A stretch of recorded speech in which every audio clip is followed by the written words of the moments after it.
Hi Mark, I'm Peggy. My student number is S0441028 and I'm a freshman. Jamie Oliver. Teach every child about food. Sadly, in the next 18 minutes when I do our chat, 4 Americans that are alive will be dead through the food that they eat. My name's Jamie Oliver. I'm 34 years old. I'm from Essex and in England, and for the last 7 years, I've worked fairly tirelessly to save lives in my own way. I'm not a doctor. I'm a chef. I don't have expensive equipment or medicine. I use information, education. I profoundly believe that the power of food has a primal place in our homes that binds us to the best bits of life. We have an awful reality right now. America, you're at the top of your game. This is one of the most unhealthy countries in the world. Can I please just see a raise of hands for how many of you have children in these rooms today? Put your hands up. You can continue to put your hands up. Aunties and uncles as well. Most of you. Okay. We, the adults of the last 4 generations, have blessed our children with the destiny of a shorter lifespan than their own parents. Your child will live a life 10 years younger than you because of the landscape of food that we've built around them. 2/3 of this room today, in America, are statistically overweight and or obese. You lot, you are all right, but we'll get you eventually, don't worry. Laughter. The statistics of bad health are clear, very clear. We spend our lives being paranoid about death, murder, homicide, you name it. It's on the front page of every paper, CNN. Look at homicide at the bottom, for God's sake, right? Laughter, applause. Every single one of those in the red is a diet-related disease. Any doctor, any specialist will tell you that. Fact, diet-related disease is the biggest killer in the United States right now, here today. This is a global problem. It's a catastrophe. It's sweeping the world. England is right behind you, as usual. Laughter. I know that we're close, but not that close. We need a revolution. Mexico, Australia, Germany, India, China all have massive problems of obesity and bad health. Think about smoking. It costs way less than obesity now. Obesity costs you American 10% of your health care bills. $150 billion a year. In 10 years, it's set to double. $300 billion a year. Let's be honest, guys. You haven't got that cash. Laughter. I came here to start a food revolution that I so profoundly believe in. We need it. The time is now. We're in a tipping point moment. I've been doing this for 7 years. I've been trying in America for 7 years. Now is the time when it's ripe for the picking. I went to the eye of the storm. I went to West Virginia, the most unhealthy state in America. Or it was last year. We've got a new one this year, but we'll work on the next season. Laughter. Huntington, West Virginia, beautiful town. I wanted to put heart and soul and people your public around the statistics that we've become so used to. I want to introduce you to some of the people that I care about, your public, your children. I want to show a picture of my friend Brittany. She's 16 years old. She's got 6 years to live because of the food that she's eaten. She's the 3rd generation of Americans that hasn't grown up within a food environment where they've been taught to cook at home or in school, or her mom, or her mom's mom. She has 6 years to live. She's eating her liver to death. Stacy, the Edwards family. This is a normal family, guys. Stacy does her best. But she's the 3rd generation as well. She was never taught to cook at home or at school. The family's obese. Justin here, 12 years old. He's 350 pounds. He gets bullied, for God's sake. The daughter there, Katie, she's 4 years old. She's obese before she even gets to primary school. Marissa, she's alright. She's one of your lot. But you know what? Her father, who was obese, died in her arms. And then the second most important man in her life, her uncle, died of obesity. And now her stepdad is obese. You see, the thing is, obesity and diarrhea disease doesn't just hurt the people that have it. It's all of their friends, families, brothers, sisters. Pastor Steve, an inspirational man, one of my early allies in Huntington, West Virginia. He's at a sharp knife edge of this problem. He has to bury the people, okay? And he's fed up with it. He's fed up with burying his friends, his family, his community. Come winter, 3 times as many people die. He's sick of it. This is preventable disease, waste of life. By the way, this is what they get buried in. We're not geared up to do this. Can't even get them out the door. And I'm being serious. Can't even get them there. Forklift. Okay, I see it as a triangle, okay? This is our landscape of food. I need you to understand it. You're probably heard all this before.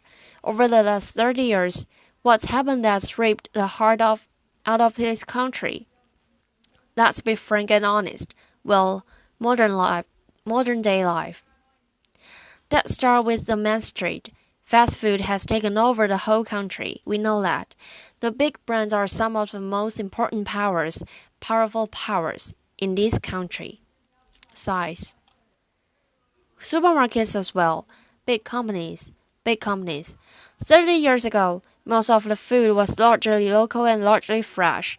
Now it's largely processed and full of all sorts of additives, extra ingredients, and you know the rest of the story. Portion size is obviously a massive problem. Labeling is a massive problem. The labeling in this country is a disgrace. The industry wants to self-police themselves. What? In this kind of climate, they don't deserve it. How can you say something is low fat when it's full of so much sugar? Home. The biggest problem with the home is that used to be the heart of passing on food culture, what made our society. That is not happening anymore, and you know, as we go to work and as life changes, and as life always evolves, we kind of have a look at it holistically, step back for a moment, and readjust the balance.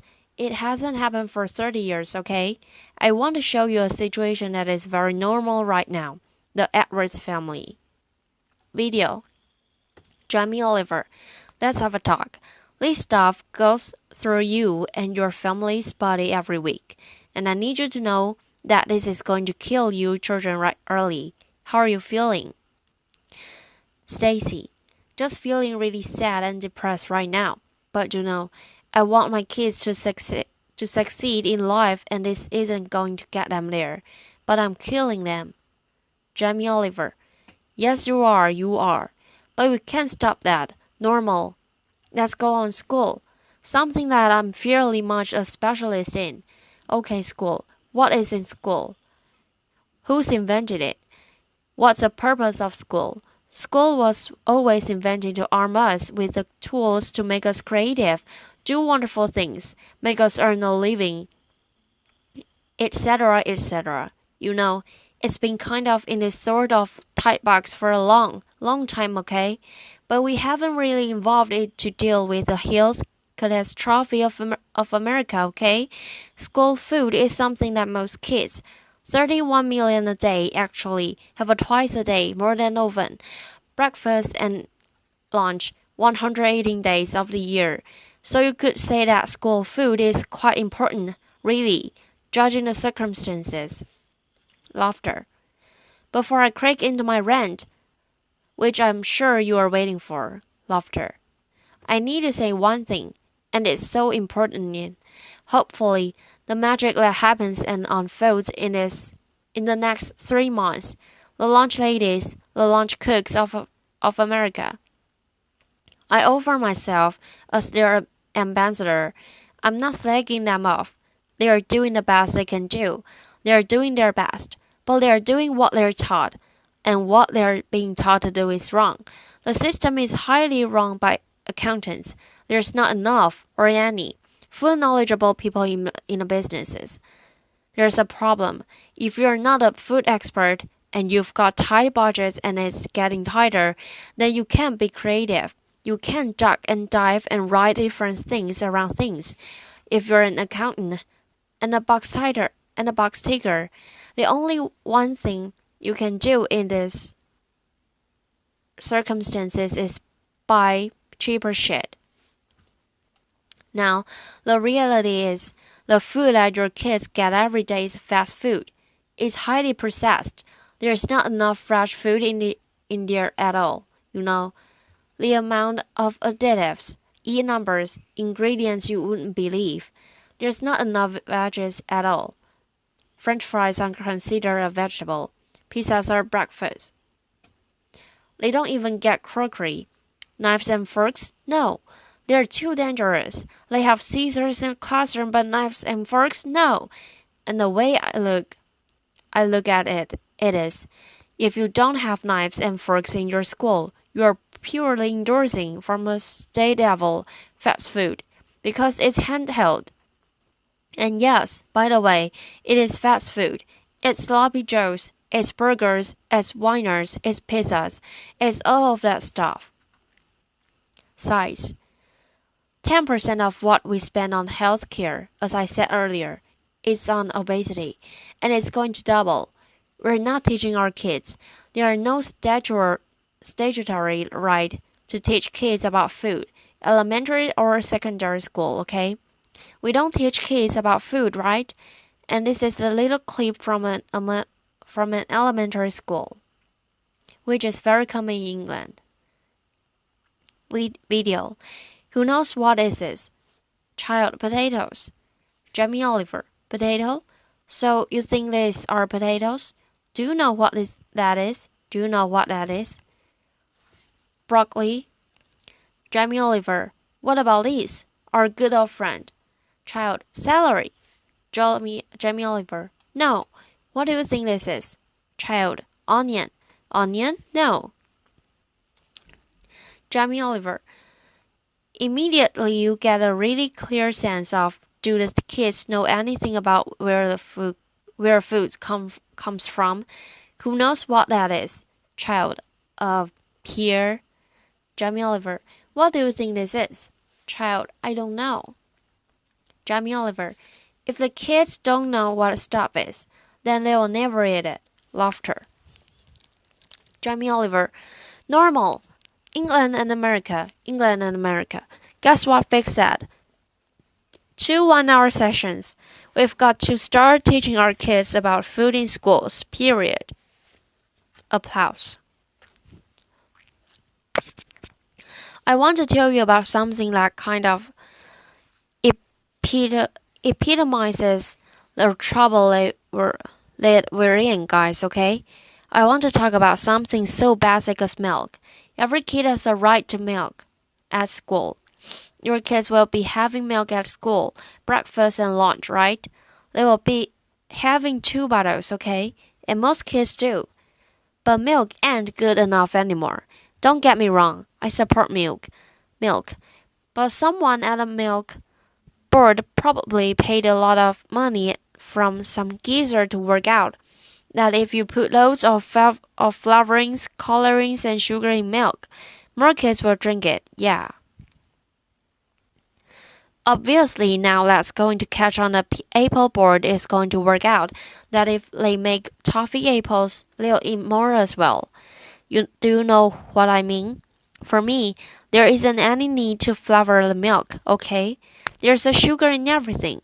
I know the ins and outs of those ingredients. It's in everything. Even the milk hasn't escaped the kind of modern day problems. There's our milk. There's our carton. In that is nearly as much sugar as one of your favorite cans of Fizzy Pop, and they're having 2 a day. So let me just show you. We've got one kid here having, add tablespoons of sugar a day. There's your week, there's your month, and I've taken the liberty of putting in just 5 years of elementary school sugar just for milk. Now, I don't know about your guys, but judging the circumstances, right, any judge in the whole world would look at the statistics and the evidence, and they would find any government of all guilty of child abuse. That's my belief. Applause. Applause ends. Now, if I come up here, and I wish I could come up here today and hang a cure up for AIDS or cancer, you'd be fighting and scrambling to get me. All this bad news is preventable. That's a good news. It's very, very preventable. So let's just think about it. We got a problem here. We need to reboot. Okay, so in my world, what do we need to do? Here is the thing. Right, it cannot just come from one source. To reboot and make real tangible change, so that I could look you in the white of the eyes and say, in 10 years' time, the history of your children's lives, happiness, and let's not forget, you're clever if it will. You know you're going to live longer. All of that stuff. It will look different, okay? So, supermarkets. Where else do you shop so religiously? Week in, week out. How much money do you spend in your life in the supermarket? Love them. They just sell us what we want. Alright. They owe us to put a food ambassador in every major supermarket. They need to help us shop. They need to show us how to cook quick, tasty, seasonal meals for people that are busy. This is not expensive. It is done in some, and it needs to be done across the board in America soon and quick. The big brands, the food brands, need to put food education at the heart of their businesses. I know. Easier said than done. It's a future. It's the only way. Fast food. With the fast food industry, it's very competitive. I've had loads of secret papers and dealing with fast food restaurants. I know how they do it. I mean, basically, left windows until these heats of sugar, salt and food, and X, Y, and Z, and everyone loves them, right?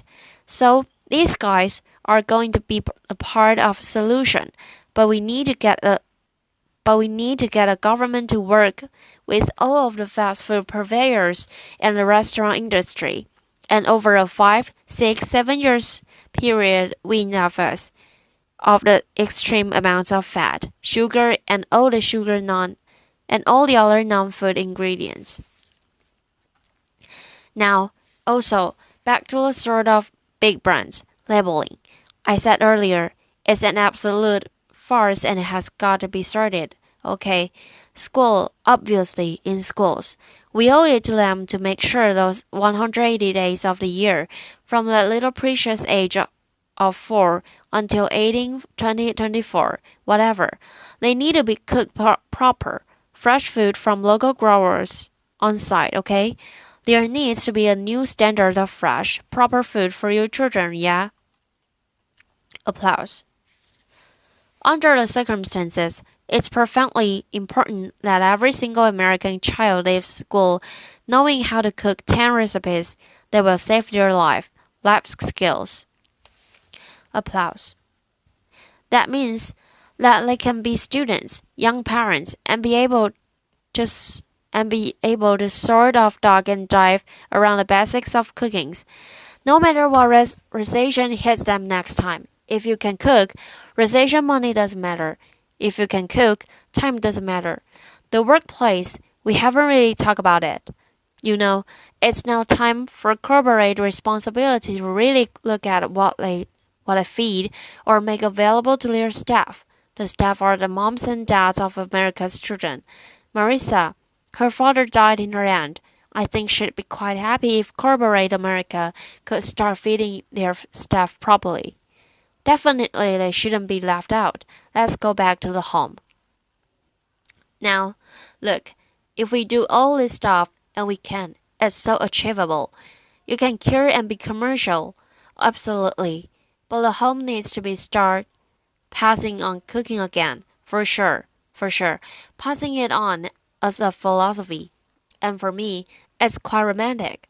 But it's about if one person teaches three people how to cook something, and they teach three of their mates, that only has to repeat itself 25 times, and that's the whole population of America. Romantic, yes, but most importantly, it's about trying to get people to realize that every one of your individual efforts make a difference. We've got to put back what's been lost. Huntington's Kitchen, Huntington, where I made this program. We've got this primetime program that hopefully will inspire people to really get on this change. I truly believe that change will happen. Huntington's Kitchen. I work with the community. I work in the schools. I've found local sustainable funding to get every single school in the area from junk onto the fresh food. 6.5 grand per school. Applause.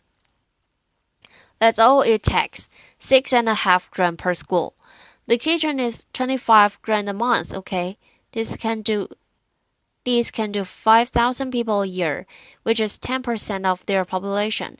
And it's people on people, you know. It's local cooks teaching local people. It's free cooking lessons, guys, in a main street. This is real, tangible change. Around America, if we just look back now, there's plenty of wonderful things going on. There's plenty of beautiful things going on. There are angels around America doing great things in schools, farm-to-school setups, garden setups, education. There are amazing people doing this already. The problem is that they all want to roll out what they are doing to the next school, but there's no cash.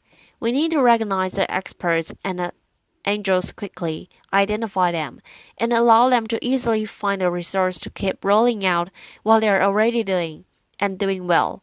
Businesses of America need to support Mrs. Obama to do the things that she wants to do. Applause. And look, I know it's weird having an English person standing here before you talking about all this. All I can say is, I care. I'm a father, and I love this country, and I believe truly actually that if change can be made in this country, beautiful things will happen around the world. If America does it, other people will follow. It's incredibly important. Audience, yeah. Applause. When I was in Huntington, trying to get a few things to work when they weren't, I thought, if I had a magic wand, what would I do? And I thought, you know what? I'd just love to be put in front of some of the most amazing movers and shakers in America. And a month later, Ted phoned me up and gave me this award. I'm here, so my wish. Dyslexic, so I'm a bit slow. My wish is for you to have a strong, sustainable movement to educate every child about food, to inspire families to cook again, and to empower people everywhere to fight obesity. Applause. Thank you. Applause continue.